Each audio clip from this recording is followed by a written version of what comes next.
Good morning po sa inyong lahat mga kamatsas. Ngayon naman ay nakaharap na natin ang ilang beses nang nag-champion sa Olympiad, ang Team Armenia.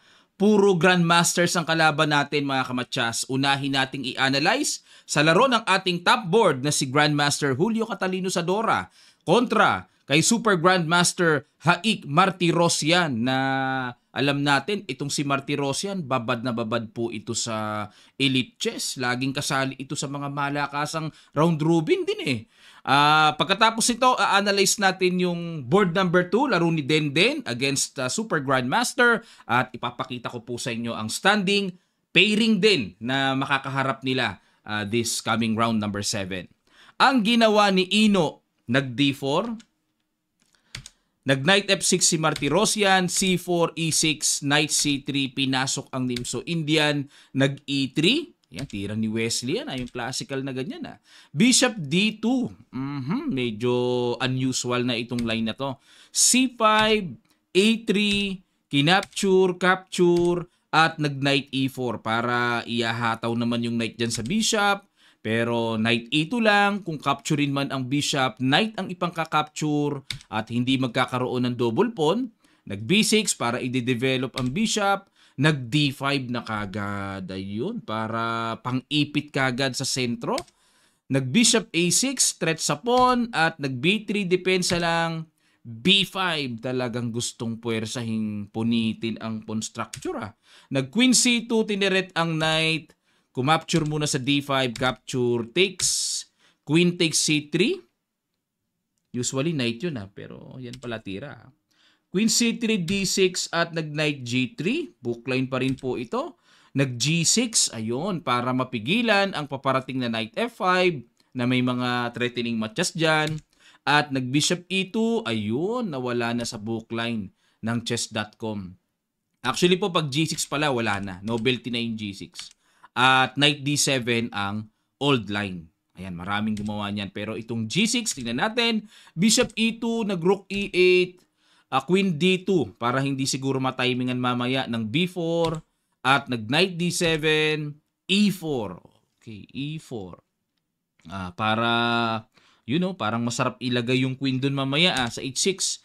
Nag-H5 para mag-H4 para magkaroon ng pressure sa E4, pinigilan ang ating pambato. H4 din at nag-C4, Queen F4. Ito yung nasilip ko kagabi sa live. Yun nga lang, medyo antok na ako mga kamatsas kasi laging late ang start ng bakbakan Ito, after C4, ang tira talaga ng computer engine ay Queen F4 para i-threat. Nakita ni Ino, ganda. Threat sa D6 at nag-Rook E5. Ayun, sinanggal lang ng tore. Kumapture na, capture, castle, at nag-Rook C8. Ayan, para mamaya tatiming yan para masupport ang paspo na yan. Pero hindi pa makapush kasi nakapin pa yung Bishop. At nag-Rook FC1, pang-abang lang din kagad ng maaga. Queen E7, at nag-Rook AB1. Ayan, tamang forma lang. Pagka ganito mga kamatsas, yung position, pag wala kayong atake, huwag niyong pilitin. Lagi kayong mapagsuri sa inyong mga pyesa. Sino ang walang development? Yun, simple. Rook AB1 para may control na sa B-file at nag-Knight B6. Ayan, para suportahan naman ng todo ang pawn C4 at nag-Rook B4. Ayan, okay. Talagang kanya-kanyang pormahan para hindi na rin makaalis ang Knight o kaya ang Bishop dahil kukuhanin ang pawn C4 at nag-Rook C5. Rook C5, ano plano? Maaring pupunta sa A5 mamaya para atakihin ang A3. Nag-A4, Bishop C8. Ayun, umalis na yung Bishop pero binigyan ng bad move ng computer. Dapat daw po ay Rook A5. Ayun, oo nga, sakto nga para atakihin yung pawn. Tapos, ang continuation, mag-F3. Ngayon, kung pagka-capture naman yan, lagi namang may bawi sa C4 Okay, di pa makapture yung A4 tapos magkiking G7 at magkiking H2. Ayan, etc. etc. Yan ay halos equal lang. Pakiramdaman Pero nag-Bishop C8, Rook A1 para ang idea dito ni Ino magpupush A5 at paalisin yung Knight at makuha na yung pawn sa C4. Pero sa computer pala, A5 na kagad. Yan na pala kagad. na kapag nag-rook takes A5, kuha kagad sa pawn C4. Slightly better for white. Oo, no? Kasi napaka-aktibo na ng mga tore. Pag nawala yung pawn na yan sa C5, parang ang daming magagawa ng puti. Okay. O, pero balik tayo. Ang ginawa ay rook A1, nag-C3, nakapush na. At nag-A5, knight D7, nag-A6. Teka muna, itong A6, no? Grabe yung A6, ha? Siguro ang idea ng A6 ay unang-una, di pwede makabalik yung knight kasi pwedeng hatawan ng sacrifice dyan, then push A7, di ba? At yung bishop ay malimitahan na wala gaanong activity, ipit dyan sa C8. Ayun. O pero sa computer ang tira po ay rook B3. Ayun, talagang habulin itong sipon at planong pabagsakin yan. Okay, kasi dalawa lang yan, magiging strong pass pawn o kaya ay magiging overextended na babagsak din. Balik tayo sa A6, nag-C2, rook C1, knight F6, ayan na, threatening na sa E4, nag-bishop D3, yun nga lang po, kapansin-pansin na yung pawn C2, talagang bagsak talaga eh. Ayun, nag-rook C3 pa, another bad move by Martirosyan, dapat daw po balik na lang knight D7. Yun nga lang, mahirap nang magawa yan kasi dyan na kasi galing yan eh. Feeling sa human side, di ba, parang sayang na yan eh. O, pero nag-rook C3, queen D2, good move, may tempo attack. Bagsak talaga eh. Domesperate na, domesperate. O, dapat rook A3 lang daw eh, para kahit paano may bawi doon eh. O, pwede pa yun ah. Pero lamang na rin talaga ang puti. Laki na ng evaluation bar eh. O, knight XD5 domesperate eh. Ayun oh, kinapture lang oh. Bakit ano ba meron? Halimbawa, oo. Genius ano? Kasi pag kinapture to mga kamatsas oh, parang pwedeng hatawan ng sacrifice dito ah. May ganun oh. Take sabay rook E1 check, may taktika. Yan ang mga dapat ingatan mga kamatsas. Pag kinapture, capture check, then promote queen. So sa continuation, knight F1 lang, papakapture ang tore, tapos rook takes C2 and takes, bishop takes A6. Baliktad kagad. Lamang kagad ang block dito. Grabe talaga ang chess ano. So yan pala ang ibig sabihin ng sacrifice na yan. Yun nga lang, nakita ni Ino ang napakainam na tira, bishop takes C2. Kuhanin lang ang pawn, ready to capture na yung knight, nakabitin ng tore. Yun ang hindi nasilip ni Martirosyan. May simpleng capture lang pala. At napilitan na lang mag-rook C5, capture, bishop A6, wala na, one piece down ito eh. One piece down eh. Bishop B3 para talagang maingat ang pawn sa D5, huwag bumagsak. Takes, bishop B5, queen C3. Ayan, ayaw pa rin sumuko dito ni Martirosyan dahil ginagawa niya lahat ng mga posibilidad para makabawi. H4, another bad move. King F8 lang daw po ang tira. So, H4, knight E4, threatening knight takes D6, ng king H6, G3 muna, takes, queen G4, at kinapture na yung pawn D6, rook takes E1, capture, and queen F3. Diba? Buo pa rin ang loob ni Martirosyan. Ayaw sumuko talaga oh. At nakabitin ng bishop, bitin din naman ng bishop sa B3, pero nakipagsabayan na si Ino, capture, at nag-queen D2 check para ma-secure muna na depensado ang pawn sa D5, king G7, and knight C3, king F8, at dito nag-king G2, A5, knight E4. Okay, syempre kailangan maramdaman ang isang pyesa na lamang dapat gamitin kasi walang mangyayari kung hindi po ipopwesto ng tama ang knight. Queen B4, hamon queen to queen. Ayan, medyo tineteknikan sa endgame ano. Pwede na bang capturein yan? Capture and simple knight D2, ganun para mapigilan. Parang kayang habulin naman ng white king yan kung atakihin ng black king yung pawn sa D5 pero ang ginawa po ni Ino, nag queen H6 check. Ayun. Mas pinili niyang atakihin ano. Pero kung sisimplihan lang ng endgame, okay na po. Sapat na. Sapat ang pagkapanalo. Pigil yan, king E7, king F3, king D6, and king E4. So once na matouch ng white king yung pawn sa D5, and mag-king D4 na yan, tapos pitik ng knight, mapapaatras ang king, so wala na yan. Winning na for white. Okay? Balik tayo, pero nag-queen H6 check, King E8, Queen H8 check, King D7, and Queen E5 para may depensa. At nag-F5, inatake ang knight, Knight C3. Bakit ba't ayaw doon? Parang gusto ko doon sa F6 ah. Ba't umatras no? Ayaw dito, Knight F6 check, ano ba meron dyan? Parang feeling ko, andyan na yan ah. Halimbawa, ang gawin ay King C8. Pag dito kasi, check ba dito? Pag gumanon, may check doon, manggugulo. Pero King H3 muna. Yan. Okay? So, yung mga tipong tempo-tempo muna. Pero winning na rin ng white. So, balik tayo sa Knight C3, A4, Queen E6 check, King D8, at Queen F6 check para may tempo, Queen C6 check, King E7, and D6. Ayun. Sinimplihan na lang po mga kamatsas. Simple na lang. Capture, Knight D5 check, King E6, Knight F4 check. Ayun. Lumimas muna. Kuha-kuha muna ng mga pawns. Harvest muna. Then Queen takes A4. Okay? So Queen C5. Kung check dito, angat lang. Walang kasunod din. So Queen C5. Ayun. Dito mga kamatsas, huling bitaw. Gustuhin mang ipagpatuloy ni Martirosyan pero sa huling bitaw na yon, isinuko na ni Super Grandmaster Martirosyan ang laban. Sa ilang sandali lang, tutuloy kagad natin. Start.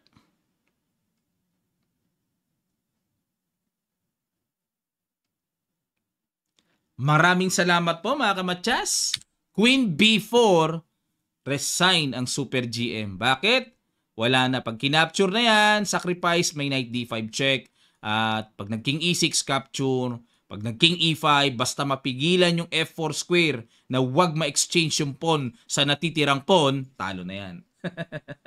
Congrats sa ating top board na si Ino. Grabe, ilang Super GMs na tinalo niya. Fedosib, tapos si Martirosyan, puro quality Super GM sa mga tinalo niya. No? Dekalidad, mga kamatsas. Dako tayo ngayon sa naging laro ni Denden. Naku, Super GM din ang kalaban niya mga kamatsas. Pag-aralan natin. Black si Denden kay Shant Sargsyan. Nag-D4, Knight F6, C4. At syempre, tinira pa rin ni Denden ang kanyang paboritong King's Indian. Nag-C5. Okay. Ito kasing Bishop E2, kung tawagin po yan, ay overback. Pa-Bishop G5 yan, mag-overback. Pero hindi pa pinapakita kasi itong Bishop E2, pwede ring maging classical variation yan eh. Ididiretso sa F3 yung knight. No? Medyo nagpasakali lang. Nag-C5. Okay. At nag-Knight F3. Capture. Ayun na nga. Nauwi na nga po dito sa Maroxy Bind. O parang Sicilian Maroxy Bind na ito from King's India na transpose sa Maroxy Bind. Rook C8. Queen D2 at nag-A6. Rook AD1 at nag-Knight E5. Threat sa pawn. Nag-C5. Ayun. Teka muna mga kamatya. C5 nobility, no? B3 lang ang normal na tira dyan para suportahan yung C4 eh. Pero nag-C5. Matindi ang preparasyon nito ni Sargsyan. Puro kasi sila sa may yan sa huli. Martirosyan, Sargsyan, Sargisyan. Yan ang mga mahilig sila sa may mga shan-shan sa huli, no? O Bishop C6, threat sa pawn at nag-F3 capture. Ayun. Nakaporma kagad ng queen to queen si Denden at nag-Bishop E3. Na good move ba ni Sargsyan? Nakita niya pa yon. Parang kung tutuusin, parang ang sarap lang i-atras ng tore, di ba? O pag kinapture ba ito? Teka muna mga kamatya, sa pag kinapture to, kasi kakapturein yung buong-buo nga pala yon. Okay? Bishop E3 takes. Yun nga lang, bind talaga yung square sa D5.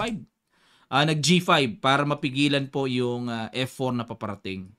Okay? Good move yung G5 ni Denden. Sakto talaga. Para walang F4. Yan din ang tira ng computer eh. Nag-Knight F5, tiniret ang pawn sa E7.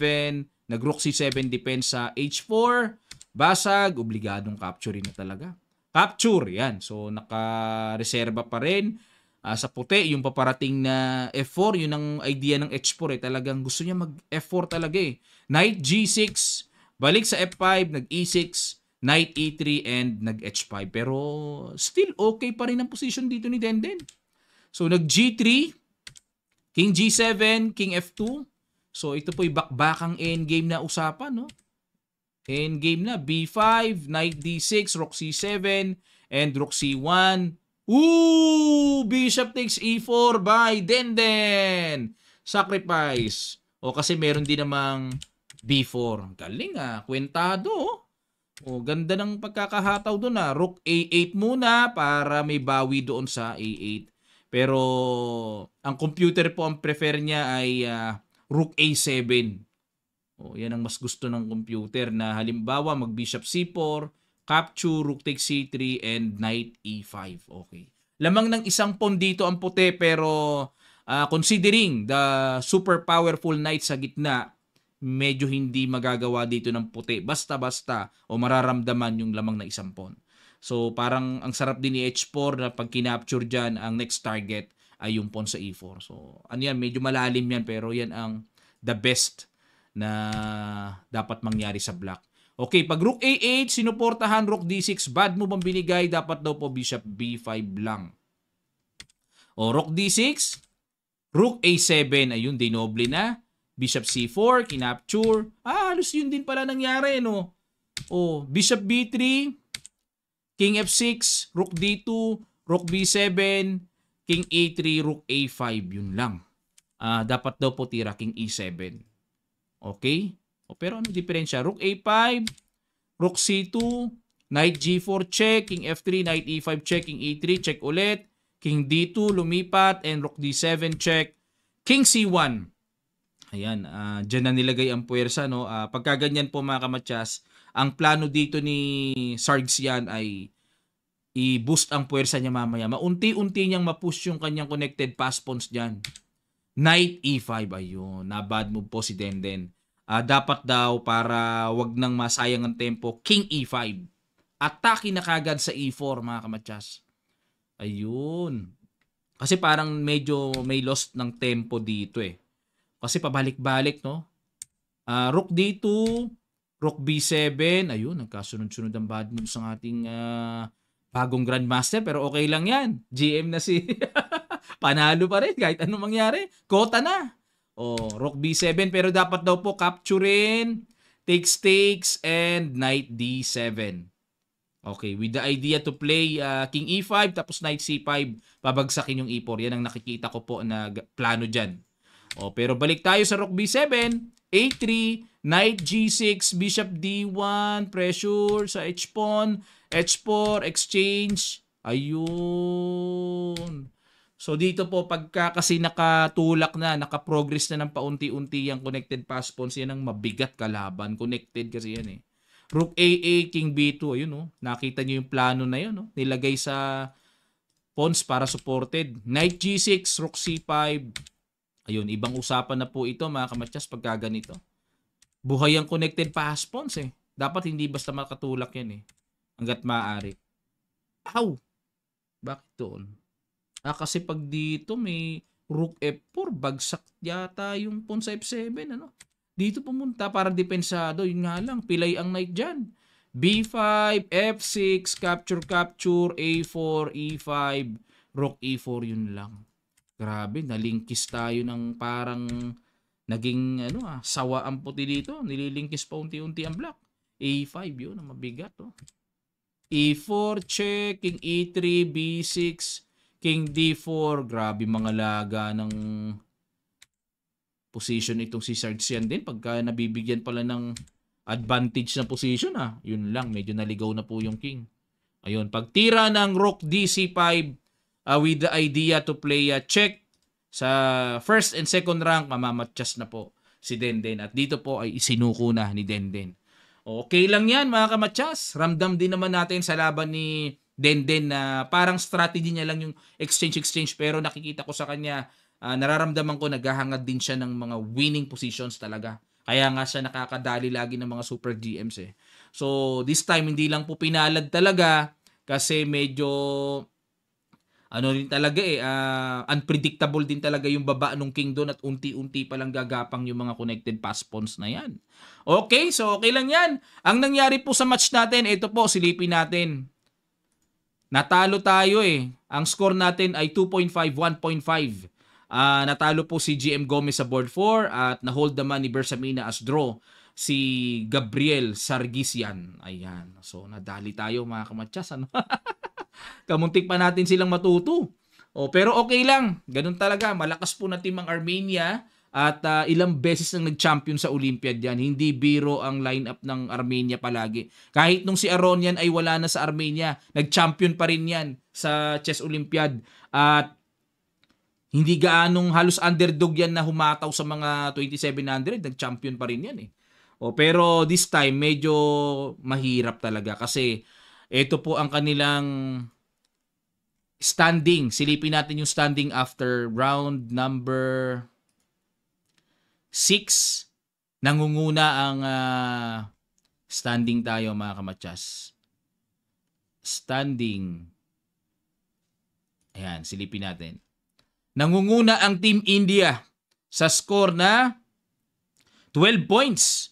Ayan, pumapangalawa ang Vietnam. Tied sila ng China hanggang Iran with 11 points.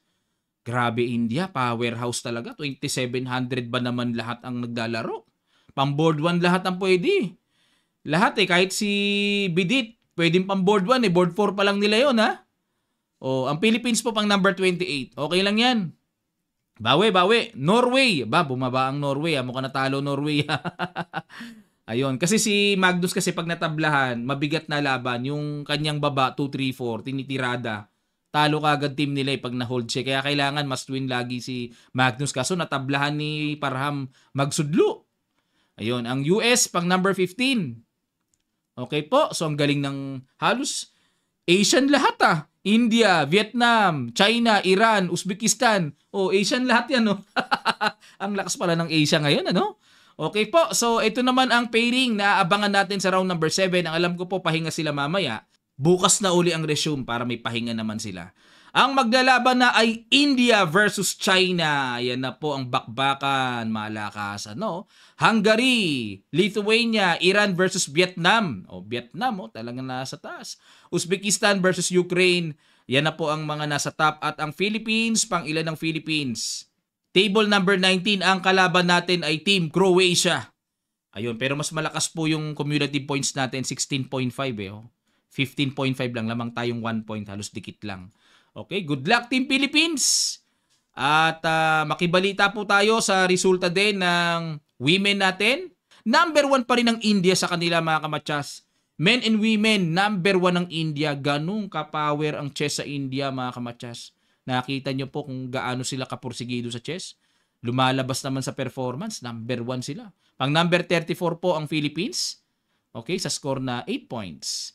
At ang kanilang pairing ng round number 7, anong team ang makakalaban natin? Team Argentina, table number 19 mga kamatsas. Okay? So good luck Team Philippines. At tagalingan nyo, ang kalaban na ng India ay ang Georgia. Ayan, mga malakasang bansa na po. Nagkita-kita na sa taas. At muli po sa darating na September 23, magsisimula ng ating online group training.